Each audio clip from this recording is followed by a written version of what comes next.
Well, good morning, church, and congratulations. As in the New Testament challenge, you are in the very last book of the New Testament. Now, I don't want to spend a lot of time setting the book up, but you do need some context because this book is unlike any book you've read so far.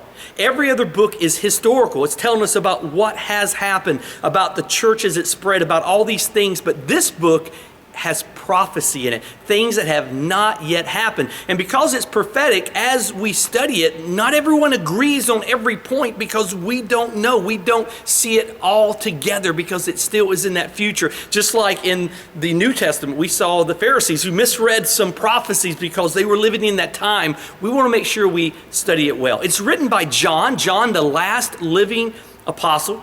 Unlike the others who have been executed for his faith, he's been exiled. And in this exile, you'll see in chapter 1 that Christ appears to him. And then in chapter 2, Christ starts laying out this revelation of the future, what is to come, of his return, of the tribulation time, of the new heaven, of the new earth. But there is a unique promise made in Revelation chapter 1, verse 3. Listen to this, it's so unique. God blesses the one who reads the words of this prophecy to the church, and he blesses all who listen to its message and obey what it says, for the time is near. Now, I think it's unique because here is something that you're promised that as you listen and obey, as you read this book, guess what? God is going to bless you. And when I look at that promise, I think the reason it does is you can't help but read the book of Revelation and kind of get balanced in the life that we live. In other words, Revelation reminds us that everything around us is not going to last forever. Everything you can see, everything you can touch, everything you can taste, everything with your senses will one day be gone. And there'll be a new heaven and a new earth. And one of the things that keeps us balanced in our Christian life is we realize the world we live in is not all there is. That's why Paul could very easily say to live is Christ, to die is gain. Why? Because he understood the eternal. That's why Paul said we don't set our minds on things which are seen, but things which are not seen, because those are eternal. See, I fall out of balance in my life when I get so concerned about the world I live in, I forget the real reality is to come.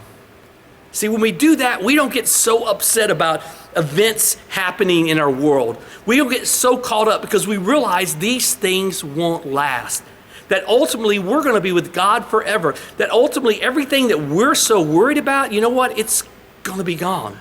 I've always liked this analogy. Have you ever had a dream that was so vivid, it was so real, when you woke up for a moment, you wondered if the dream was real? Maybe something tragic happened in the dream, or maybe you did something stupid, and all of a sudden you're like, is that real? And that dream kind of can shake you for a moment. And when you first get up, you kind of feel, was that dream real or not? And as the day goes on, that dream loses less power as you realize it was just a dream. And you don't get upset about a dream because it's just a dream. Can you imagine when we're in heaven looking back at this reality that it's going to seem almost like a dream compared to the reality of being with Christ forever?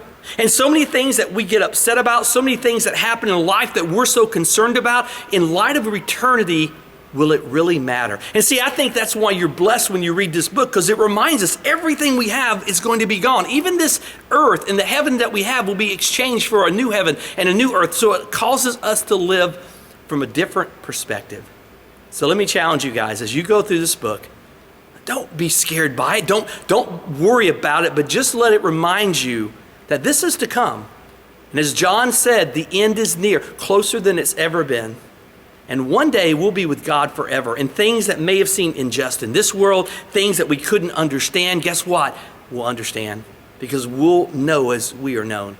So congratulations on starting the book of Revelation. It's going to be kind of tough at times, but we're going to help you as we go through it. And hopefully we come out at the end with just a greater love for Christ and a greater understanding of what really is important. And it's not what's happening in this world, but it's what will happen in the next. And the most important thing we do in this life is helping prepare ourselves and others for eternity. Guys, thank you for joining us for the New Testament Challenge. Jump in tomorrow, Revelation chapter 2.